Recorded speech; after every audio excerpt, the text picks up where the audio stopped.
They said I was overreacting, just a wedding, nothing worth losing sleep over. Except the bride was my own sister and I wasn't even on the guest list. 150 people invited but not me, the sister who had carried her through every heartbreak, every crisis, every single mess she ever made. The truth. That cut wasn't about a seat at a wedding. It was about being erased. Like, comment, and subscribe if you haven't yet. Let's get into it. I was the middle Harlow Madeline to the DMV Maddie to everyone who wanted something from me. Emily came first, all bright teeth and bigger feelings. Jake came last. Me, I was the glue, not the ribbon, the strip you don't see holding the box together until someone pries it off and tosses it away. We grew up in a small Ohio town Friday night, football Sunday potlucks. Dad worked long shifts at the plant. Mom Diane when she was mad. Mom when she needed a favor volunteered for everything and collected the credit. I inherited her knack for smoothing disasters, not her spotlight. If something needed doing, it drifted to me. When Emily lost her first job at 23, I showed up with boxes and takeout and sat on her floor until the city quieted. 2 months later, another layoff hit. I transferred half my savings to cover her rent, called the utility company, negotiated the late fees. I built a spreadsheet and didn't announce it.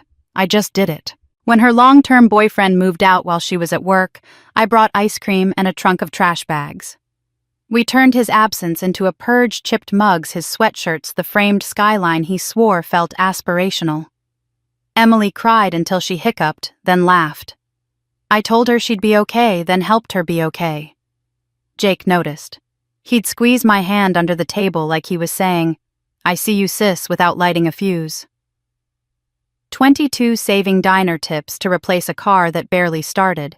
He still remembered the time I argued his suspension down to lunch detention. Mom and I had a choreography. I brought her feelings. She spun them into lessons about gratitude. If I said, "It hurt that Emily forgot my birthday again," she said, "She's under a lot of stress, honey. Be the bigger person." If I mentioned I was tired after covering a bill, Mom tilted her head and praised my generous heart, as if naming the virtue meant I shouldn't notice the bruise. She didn't ask what I needed. She reminded me who I was expected to be. When Emily got engaged, the news landed like confetti. The ring appeared on a Tuesday. By Thursday, we were taste-testing cake. I made spreadsheets, negotiated a small venue discount over a website glitch, smoothed a seating issue with Aunt Lisa's in-laws, offered to run logistics the day of.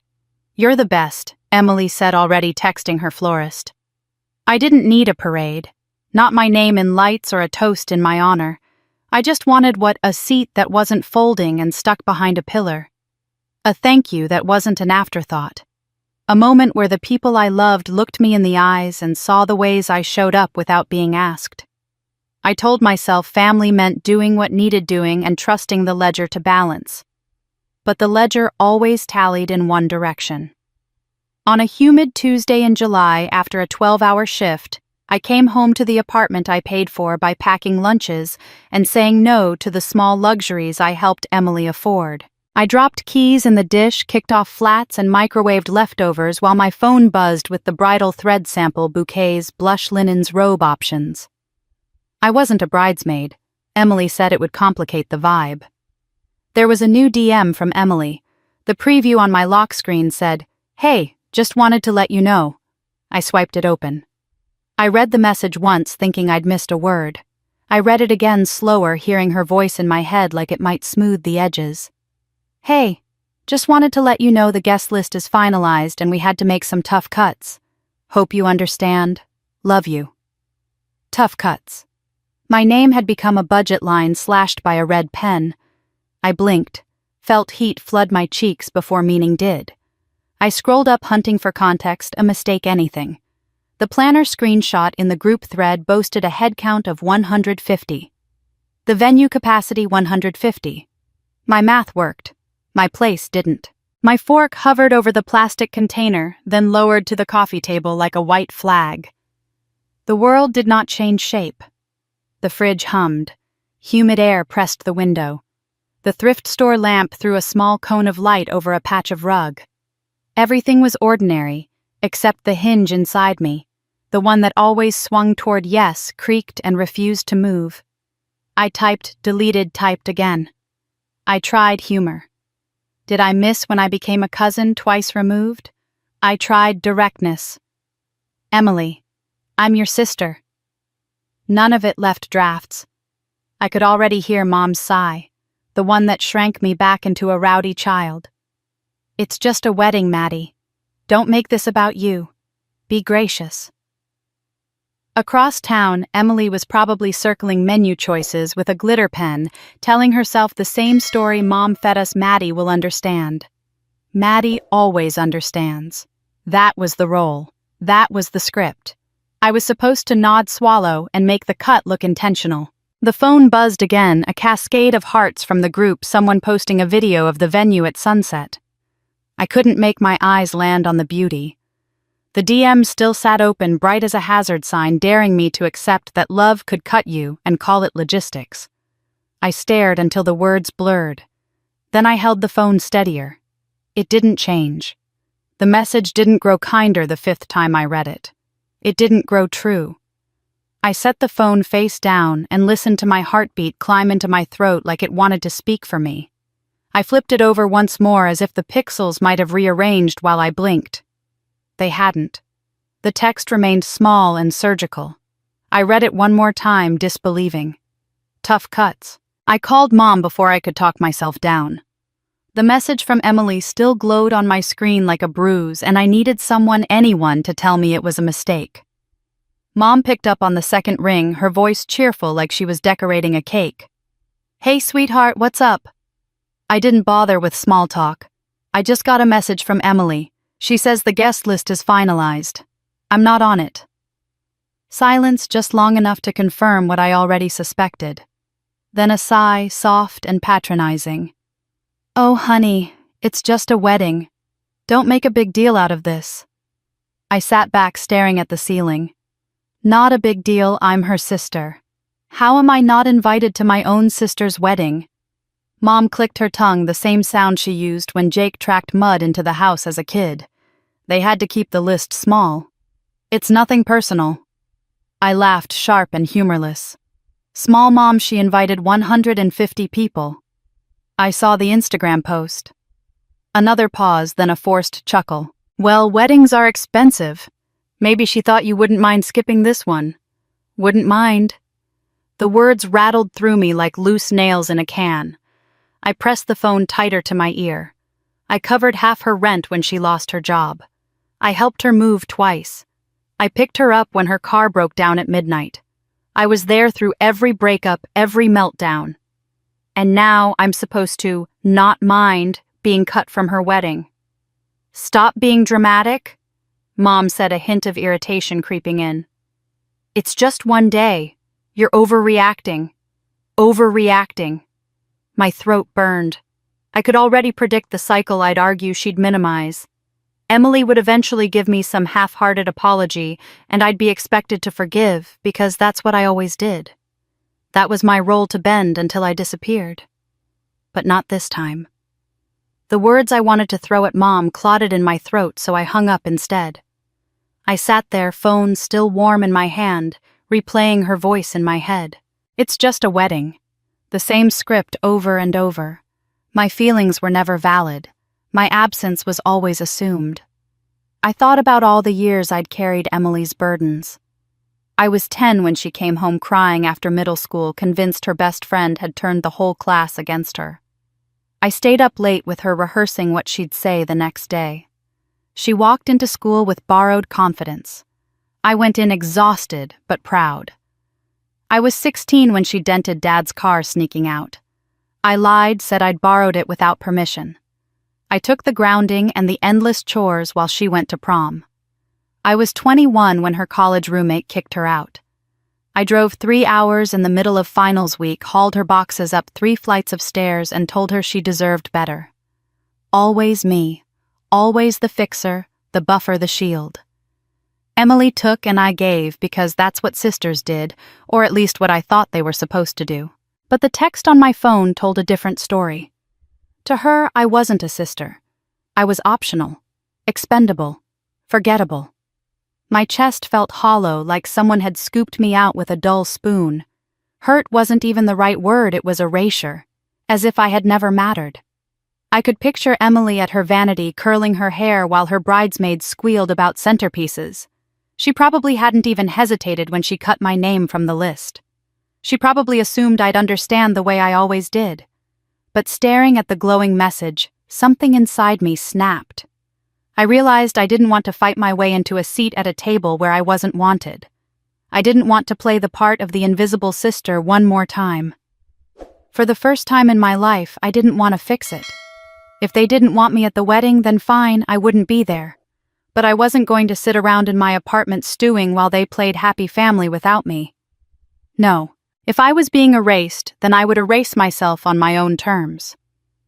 My laptop was still on the coffee table, a sliver of light glowing from its charging port. I pulled it toward me and opened the browser. Flight search bars blinked back at me, waiting. I wasn't sure yet where I was going, only that it had to be far away from Ohio, far away from the church where Emily would be saying vows I wasn't deemed important enough to witness. I stared at the options: Miami, Cancun, Barbados. The cursor pulsed like a heartbeat. And that's when the thought rooted in me, steady and wild all at once: if Emily could celebrate her happiest day without me, then I would carve out a happiness of my own. Not as an afterthought, not as a filler, but as the main event. I clicked search flights, and for the first time in years, I didn't feel small. I had a savings account tucked away for someday. A down payment on a house, maybe. A rainy day fund. The kind of money you guard, but never touch. But staring at the glow of my laptop screen that night, scrolling through destinations with turquoise water and palm trees bending in the sun, I realized someday had arrived. Not in the way I planned, but in the way I needed. I booked it in less than an hour, a 5-star Caribbean resort ocean view suite. All-inclusive everything. Spa services, private beach access, infinity pool. The works. I didn't even flinch when I hit confirm purchase. For years I'd sacrificed what I wanted so Emily or Mom could get what they wanted. This was my turn. 2 weeks later, when Emily would be walking down the aisle, I'd be boarding a plane. Not as an escape, but as a declaration. A rebellion dressed in sunscreen and linen. The morning of the flight, I wheeled my suitcase through the terminal, heart pounding like I was sneaking out of my own life.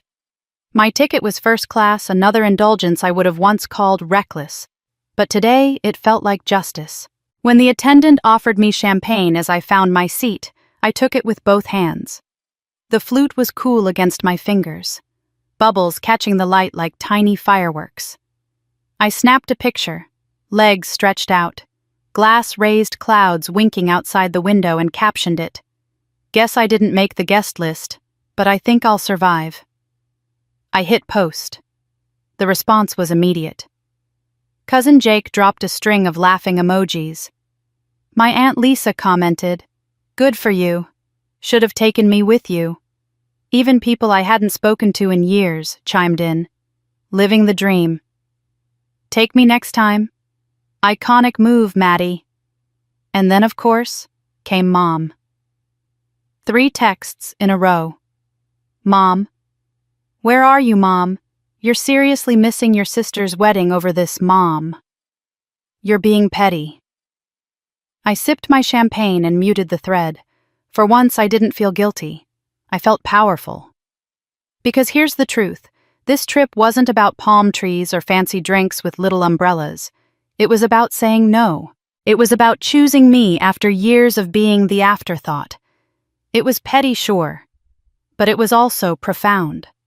Every dollar I spent, every mile that plane carried me away, was proof that I didn't need their permission to exist.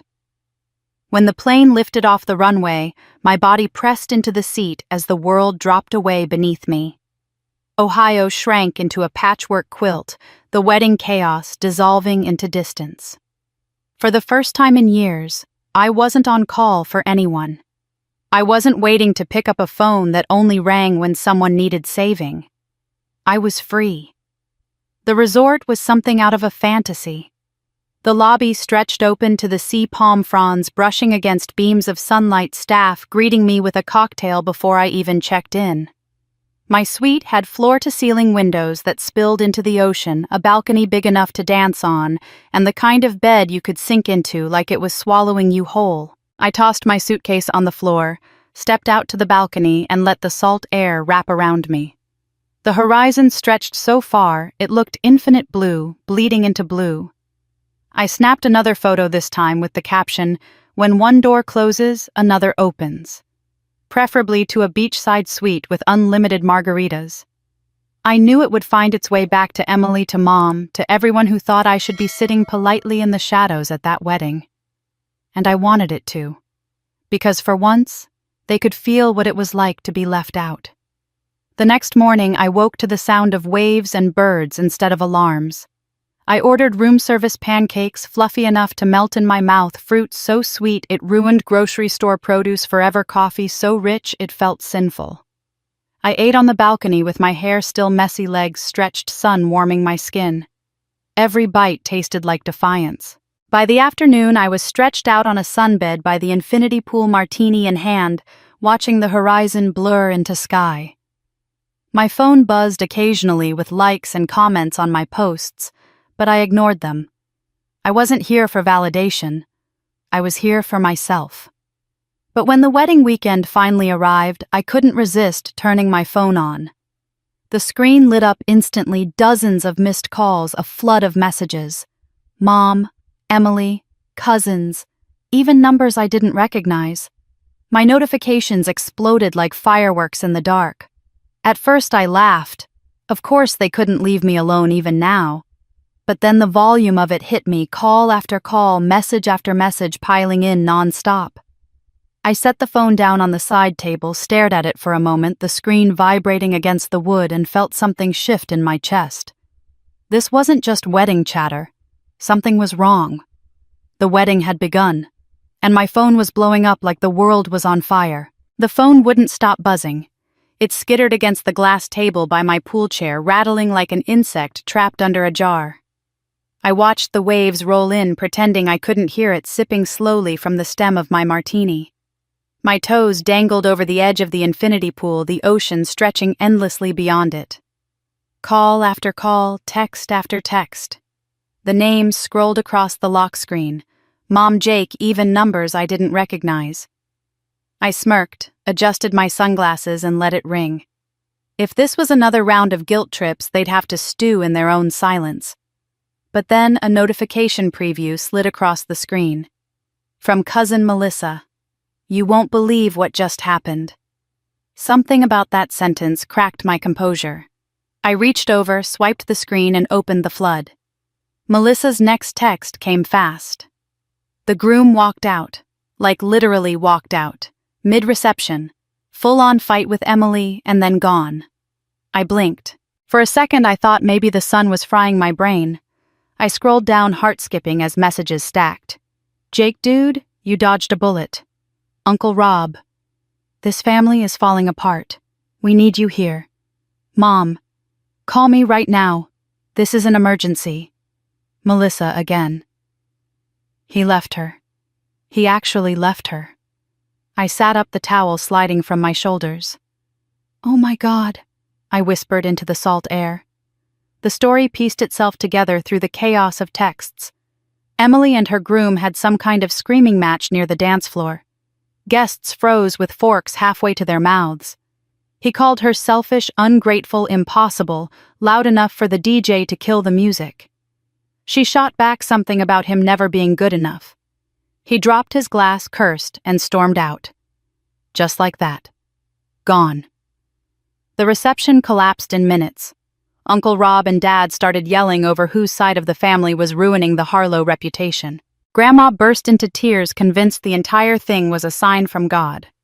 The venue, desperate to salvage order, shut down the bar early after some cousin tried to climb it for shots. It was carnage. And while the confetti of their perfect day turned to ashes, my phone filled with one panicked plea after another. Maddie, please pick up.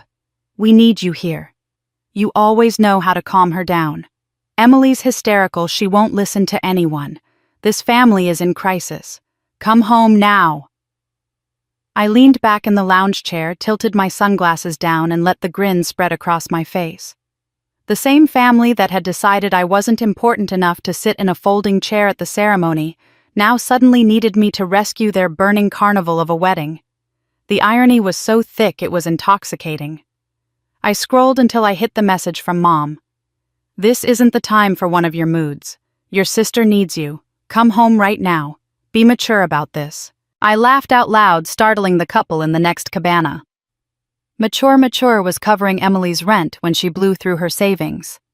Mature was lying to Dad so she wouldn't get grounded. Mature was cleaning up every mess she ever made while Mom whispered that I should be the bigger person. They wanted the bigger person now. They wanted the fixer. Too late. I set my drink down and took a photo of the pool, the water blending seamlessly into the horizon, the sky so blue it hurt. Then I typed a single caption. "Sorry. I'm a little busy enjoying my overreaction." I hit send. Seconds later, the screen lit up again. This time, the name froze me. Emily. For the first time since the whole ordeal began, my sister was reaching out directly. My thumb hovered over the message pulse, ticking in my ears. "Please, I need you." I read it 3 times, trying to summon the voice I used to know, Emily crying into my shoulder after a breakup. Emily squealing with relief when I fixed her mistakes, Emily saying, "You're the best," without even meaning it. But all I could see was her text from weeks ago. "Tough cuts. Hope you understand." And now here she was, broken at the altar, begging for the sister she hadn't wanted in the first place. The sun beat down on me, hot and merciless. I reached for my drink again, swirling the ice until it clinked like tiny bells. My lips curved into a slow, deliberate smile. For the first time in my life, Emily needed me. And for the first time in my life, I wasn't going to give her what she wanted. The screen glared in my palm, Emily's message hanging there like bait. "Please. I need you." My thumbs moved before I could second-guess myself. "Sorry, I'm busy enjoying my overreaction." I hit send, then clicked straight to her contact info. Block. One tap and the lifeline between us severed. I did the same to Mom, who had spent the last hour spamming me with increasingly frantic texts. "Come home. Fix this. Be the bigger person. Don't abandon us now. Block." Jake's number 2, not because I hated him, but because I knew they'd use him as bait if they couldn't get through themselves. Aunt's uncles, even Melissa, though she'd been the only one with sense. My thumb scrolled like a guillotine. Block, block, block. The silence that followed was immediate, deafening, and delicious. I set my phone face down on the table and leaned back in the sun lounger. The waves rolled in steady, each one erasing the noise of Ohio a little further from my body. The bartender, a tanned man with a smile too wide to be real, drifted by. I raised a hand without words. He nodded, disappeared, and returned with another drink. The glass beaded cold against my fingertips. I closed my eyes and let the sound of the ocean smother the chaos in my head. For once, I wasn't on call. For once, I wasn't the fixer, the rescuer, the one expected to glue the pieces together when everyone else shattered them. My whole life, I had been trained to swoop in, whether it was Emily's heartbreaks, Mom's guilt spirals, or Jake's teenage stunts. If I didn't show up, I was selfish. If I did, I was invisible. But here, under the Caribbean sun, I wasn't invisible. I wasn't selfish. I was free. Each sip of the cocktail tasted like rebellion, sweet, tangy, laced with power. It wasn't just alcohol, it was dignity, liquefied. I stretched toes, pointed toward the horizon, and imagined the scene back home. Emily in tears, makeup streaking down her face, Mom pacing relatives, shouting over one another. Their voices rising in panic, searching for me like a lost key. And me hundreds of miles away, turning my face toward the sun. It was petty. It was vindictive. It was glorious. By the time night fell, the chaos had melted from my skin. I wandered down to the resort's private beach, the moonlight painting the waves silver. I let the tide kiss my ankles, the salt stinging but clean. My phone stayed behind in the room, face down, smothered in a silence I had chosen. I breathed deeply in and out, and for the first time in years my chest didn't feel tight. When I finally crawled into bed, the sheets crisp and cool, I slept like I hadn't since childhood, unbroken, dreamless, and heavy. The next morning, sunlight poured through the floor-to-ceiling windows. I stretched groggy but blissful until I spotted my phone blinking faintly on the nightstand. A tiny notification badge had slipped through before I'd turned it fully silent. A voicemail. Against my better judgment, I pressed play. Jake's voice came through in a hurried whisper like he was hiding in a closet. "Maddie, listen. Don't hang up. Mom and Emily, they're furious. They think you're making them look bad, like you planned this whole thing to embarrass them. Maddie, they're talking about staging some kind of family sit-down when you get back. Like an ambush. I don't know what they'll do, but it sounds ugly. Just be careful, okay? Call me if you need backup." The voicemail clicked off, leaving me in the silence of the ocean breeze drifting through the balcony doors. I sat there, phone still warm in my hand, a slow smile creeping across my face. So now it wasn't just begging, it was plotting. They wanted to erase me from the wedding. Now they wanted to erase my rebellion. Let them try. Because I wasn't coming back as the girl they thought they could cut and control. I was coming back on my own terms if I decided to come back at all. I paced my suite barefoot, the cool tile soothing against my skin, as Jake's voicemail replayed in my head. An ambush. A family sit-down. The words tasted bitter and laughable at the same time. They hadn't wanted me at the wedding, but now they wanted to stage a tribunal the moment I returned. I poured myself a glass of water, stared out over the balcony at the horizon, and dialed the only person in my family I still trusted to speak straight. Melissa. She answered on the first ring, her voice bubbling with the kind of energy that comes from witnessing chaos up close. "Oh my God, Maddie, you actually picked up. I've been dying to talk to you. Are you sitting down?" "I'm standing," I said dryly, but a smile tugged at the corner of my mouth. "What happened?" Melissa let out a breathless laugh. Everything happened. You are not going to believe this." I leaned against the balcony door glass, sweating in my hand. "Try me." Her words came in a torrent. After the groom stormed out, Emily had detonated. Not just crying a full-blown meltdown, she'd screamed, thrown a centerpiece across the room, hurled her bouquet at one of the bridesmaids. Guests scattered like pigeons. The DJ tried to restart the music, but Emily shouted over it until the mic screeched. Then Grandma, God bless her blunt honesty, stood up in front of everyone and announced that the wedding was cursed because Emily had disrespected blood by excluding me. "She said you were the family's protection," Melissa reported between gasps of laughter.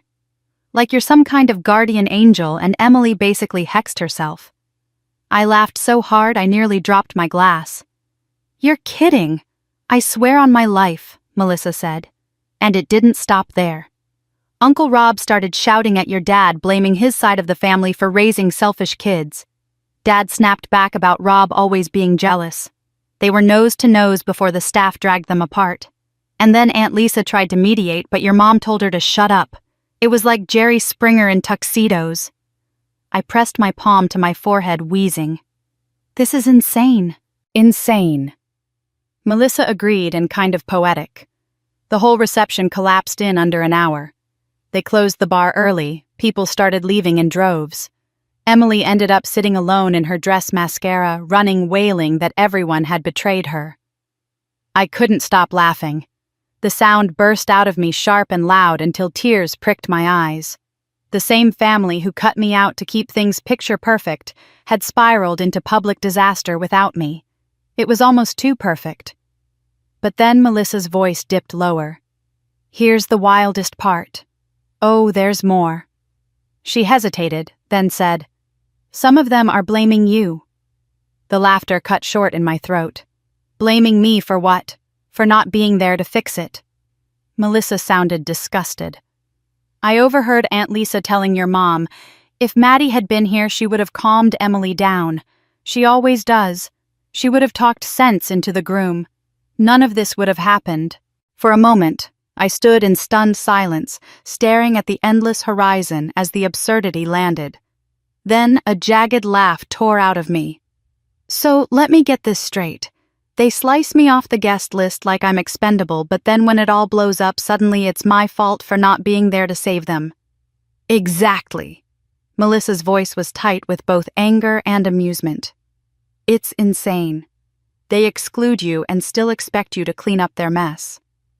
The irony was so thick it nearly suffocated me. My whole life had been this script, me as the fixer, the safety net, the emotional janitor. And even when they literally erased me, they still couldn't imagine surviving without me. I sank into the lounge chair on my balcony, shaking my head, still chuckling. Unbelievable. Actually, no, it's completely believable. Melissa exhaled into the phone. I know you're done with them, and honestly, good for you. But I wanted you to hear it from me before the narrative spreads. What narrative?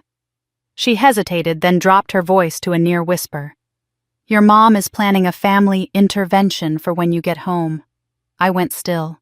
She kept saying, we need to sit Maddie down and make her understand what she's done, like you're some rebellious teenager who ruined Christmas. The ocean breeze slipped through the balcony doors, warm and salty against my skin, but a chill worked its way down my spine. An intervention. A manufactured ambush. They wanted to punish me for choosing myself.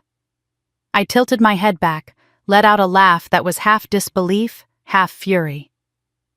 Let them plan it, I said finally, voice steady.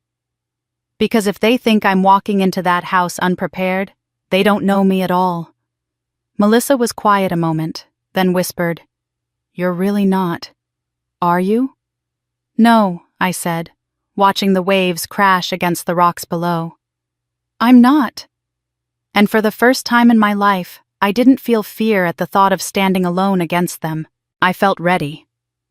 After Melissa's call, I sat on the edge of my bed staring at my laptop, the soft hum of the ceiling fan blending with the crash of waves outside. My return flight loomed in 2 days, and with it the ambush waiting back home.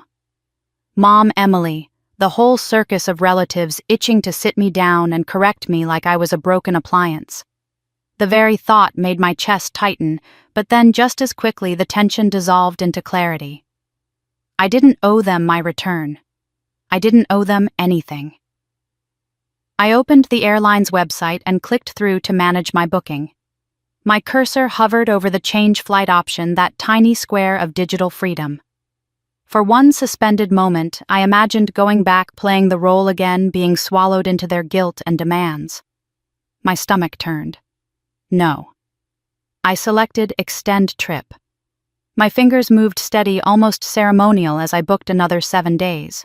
Another week of sunrises over the Caribbean, another week of cocktails by the infinity pool, another week of me. The confirmation email pinged into my inbox. Your trip has been extended. We look forward to hosting you. I exhaled a deep, shaking breath that felt like it came from the bottom of my ribs. That single click had done what years of begging hadn't. I'd severed their grip. Later that afternoon, I walked along the beach with the ocean foaming at my ankles. My phone dangled in my hand, still clogged with blocked notifications. I lifted it, snapped a photo of my footprint stretching into the horizon, and typed 2 words as a caption, 0 regrets. I posted it and slid the phone back into my pocket. By dinner, I'd heard through the grapevine filtered via Melissa, who seemed to be my one remaining ally, that the family had seen it. Rage rippled through them like a brush fire. They think you're mocking them, she texted me. Emily said you're cruel. Your mom said you've changed. Aunt Lisa said you're finally standing up for yourself, so silver lining. I chuckled into my mojito. They were right, I had changed. Or maybe I'd just stopped pretending. Because here's the truth. I felt lighter. Every blocked call, every ignored text, every sip of rum on that balcony stripped another weight from my shoulders. My worth didn't live in their approval, their conditional love, their endless demands. For years, I had been the invisible scaffolding propping up their lives.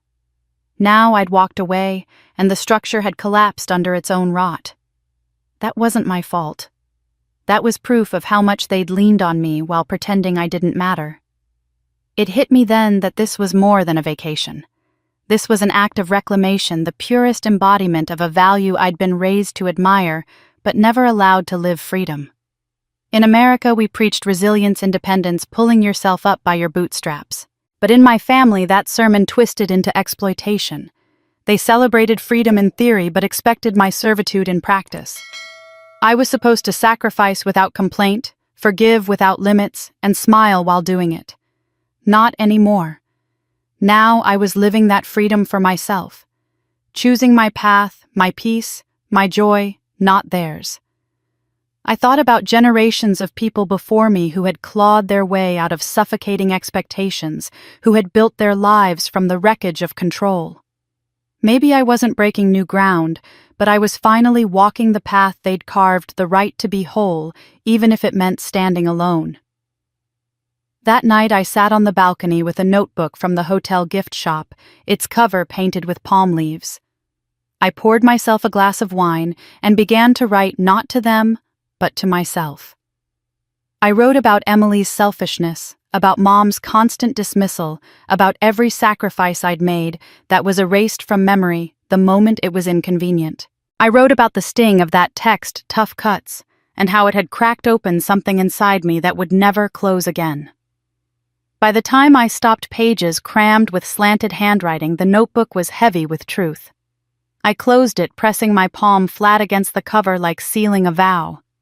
My phone buzzed again, another missed call that slipped through from a number I didn't recognize. I ignored it. Instead, I opened my notes app and began drafting something else, a single final message. Not a plea, not an apology, not even an explanation. A declaration. I typed slowly, carefully, each word like a stone laid in place. You wanted a wedding without me. Now you get a life without me. I am not your fixer. I am not your scapegoat. I am done. Have fun cleaning up your own messes. I stared at it, the black letters against the white screen burning into my mind.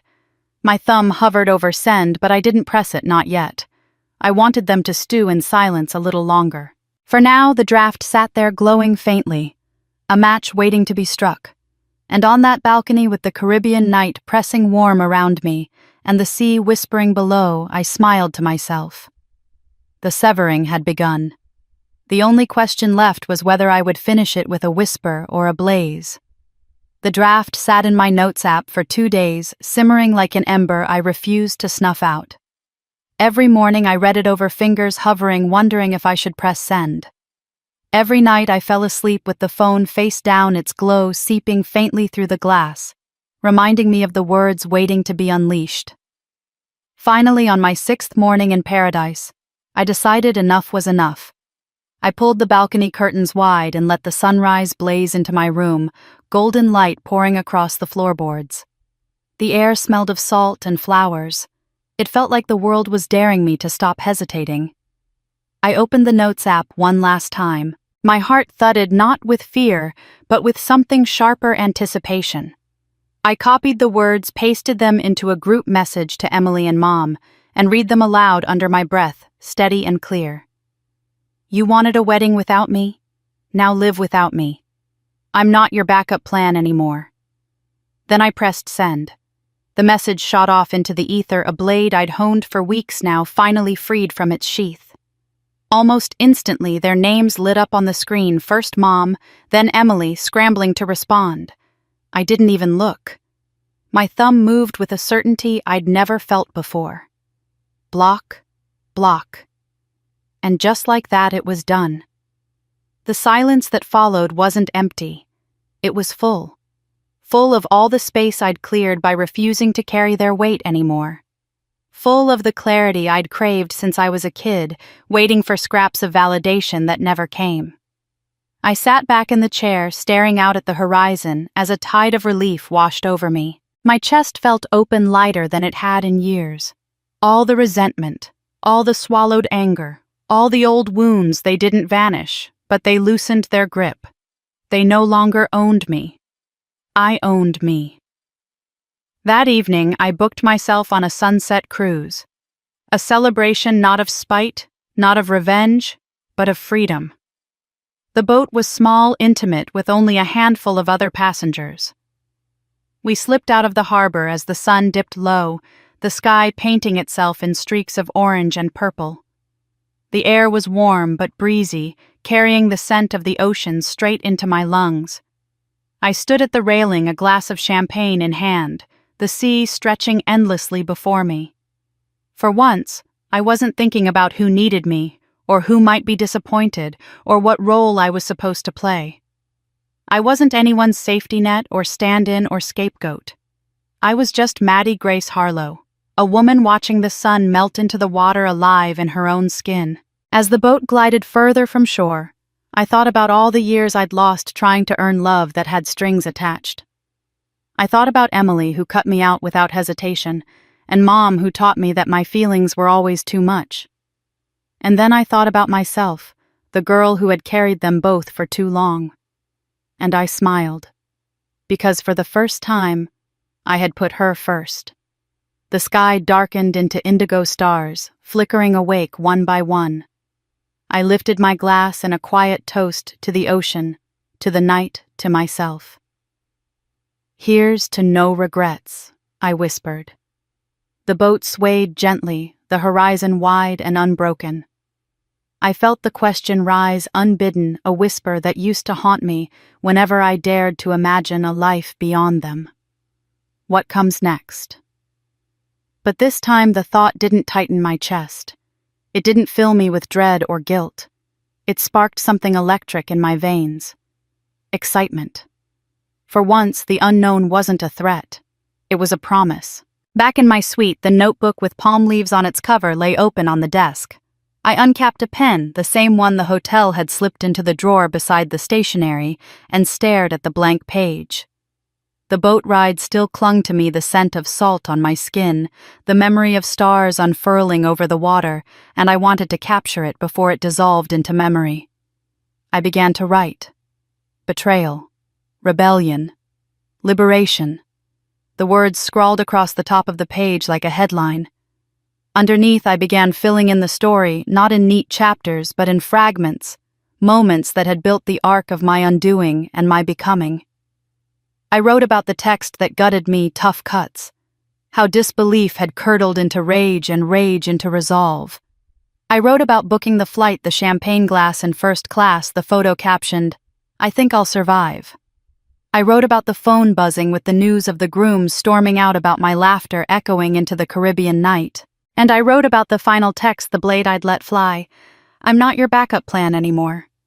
Each line loosened something in me. For years I'd swallowed my story, edited myself into the background, erased my own hurt, so their version of events could stand unchallenged. Now I was rewriting it line by line in my own hand. Still grief hovered like a ghost. I paused, pen dangling as the ache pushed through. I had lost something real, even if it was poisoned the illusion of belonging. I'd lost the identity I had worn like armor, the reliable one, the fixer, the good daughter. Without those titles, who was I? The question made my chest hollow for a moment. But then I realized maybe that hollowness wasn't absence. Maybe it was space. Space to fill with something I chose. I started writing again, this time about the future. Career goals. I'd always been the dependable one at work, too, the one who took on the projects no one else wanted. But what if I stopped hiding behind reliable and went after leader? I wanted to start applying for managerial roles, maybe even shift into consulting. I could build something that wasn't just steady but thriving. Chosen family. The thought made me smile as I scribbled. Friends who laughed with me, not at me. People who saw me as whole, not as a resource to mine. I'd start investing in those connections again, nurturing friendships I'd neglected while playing nursemaid to my family. Relationships. My pen hovered, then moved again. I wanted reciprocity. Someone who gave as much as they took, who didn't see my kindness as a blank check. The kind of partnership where love wasn't measured in what could be extracted, but in what could be shared. The page grew messy words crammed in the margins, but it pulsed with something new, not survival, but joy. I leaned back in the chair, let the pen fall, and exhaled. I wasn't running from pain anymore. I was walking towards something brighter. The realization made me laugh soft, almost shy at first, then fuller. Resilience. That was the word that kept circling back. Not the grit they demanded from me, not the silent endurance they exploited. This was different. This was the resilience of choosing joy even after loss. The waves crashed below my balcony steady and unbothered like they'd been doing long before me and would keep doing long after. For the first time, I felt like I wasn't drowning in them. I was part of their rhythm. I closed the notebook, my hand resting on its cover. It was enough to keep this story for myself. But a thought pressed in insistent.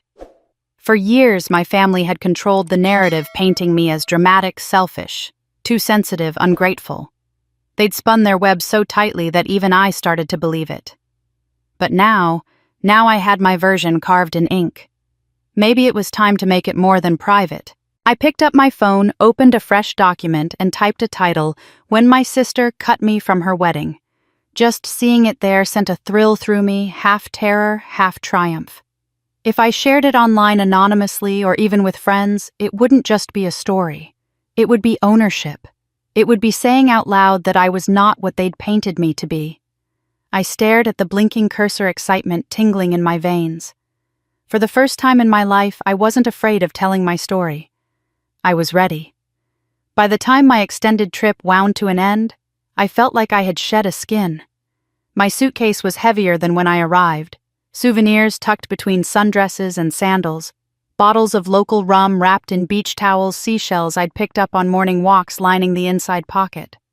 But the real weight was gone. The invisible burden I'd carried for years had slipped from my shoulders somewhere between the infinity pool and the shoreline. The taxi ride from the airport to my apartment felt strangely surreal. Ohio looked the same, flat stretches of highway billboards promising fast food at the next exit, neighborhoods of tidy lawns and mailboxes leaning slightly, but I wasn't the same woman who had left it. When I unlocked the door and stepped into my small but sunlit apartment, I felt a swell of gratitude. This space was mine. Not a family home layered with decades of control, not a stage for endless arguments. Just mine. The walls, the furniture, the quiet. It all felt like freedom in its simplest form. I set my suitcase by the couch, dropped the souvenirs onto the kitchen table, and opened the blinds. Afternoon light spilled across the room, warm and golden, catching on the small plant I'd left by the window. Somehow it had survived without me. The first wave of messages arrived within hours. Melissa texted, "Just checking in, are you home? I want to hear everything when you're ready." Jake called twice, then left a short voicemail. His voice was softer than before, cautious. "Maddie, I know you're mad and you're right to be. But Mom's, well, she's not letting it go. Just do what you need to do. I'm here if you want to talk." And then tucked into my mailbox the next morning, an envelope with Diane Harlow's neat looping handwriting. I stood at the counter with a mug of coffee, staring at it like it might bite. My thumb traced the edge of the paper before I dropped it unopened into the drawer. I didn't need to read it. I knew what it would say. Excuses laced as apologies, manipulations disguised as love. Maybe even an attempt to rewrite what had happened to gaslight me into believing I was cruel for choosing myself. No. That door was closed. The blocked numbers stayed blocked. The letter stayed sealed. For the first time in my life, I didn't flinch at silence. I welcomed it. Days slipped into a rhythm. I unpacked slowly, placing seashells on the bookshelf, draping a new sarong over the back of my chair, letting the scent of coconut oil linger in the air. I reopened my notebook, scribbling plans with new energy applications to submit dinners to host with friends. I wanted to draw closer goals that felt exciting instead of obligatory. The grief still stirred, sometimes faint, but present. I'd lost the illusion of family, and there were moments when that absence ached. But the ache no longer defined me. It was just one thread in a much larger tapestry. What defined me now was choice. One morning, a week after my return, I woke before dawn. The city outside was quiet, the streets still wrapped in shadows. I padded barefoot to the balcony wrapped in a blanket and pushed open the sliding door. The air was cool, tinged with dew, and the faint hum of the world waking up. I leaned against the railing, sipping from a steaming mug, and watched the horizon lighten. First gray, then pink, then a slow wash of gold spreading across the sky. For years I'd woken with a knot in my chest, dreading the next crisis, the next demand, the next reminder that my worth depended on how well I could fix someone else's life. But standing there, dawn unfurling around me, I realized I wasn't holding my breath anymore. I was breathing. Deep, unhurried, my lungs filling and emptying with no weight pressing against them.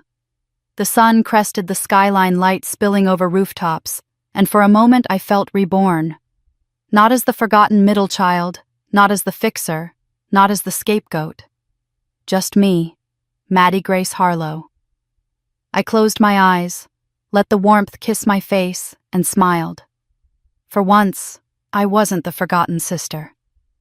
I was the author of my own life, and I had no regrets. And with that final sunrise, Maddie closed the chapter on years of being overlooked and finally stepped into her own freedom. If you enjoyed this story, be sure to subscribe and share your thoughts in the comments. We read every single one. Your voice matters here. Thank you for listening. This has been a story from Revenge Served Cold.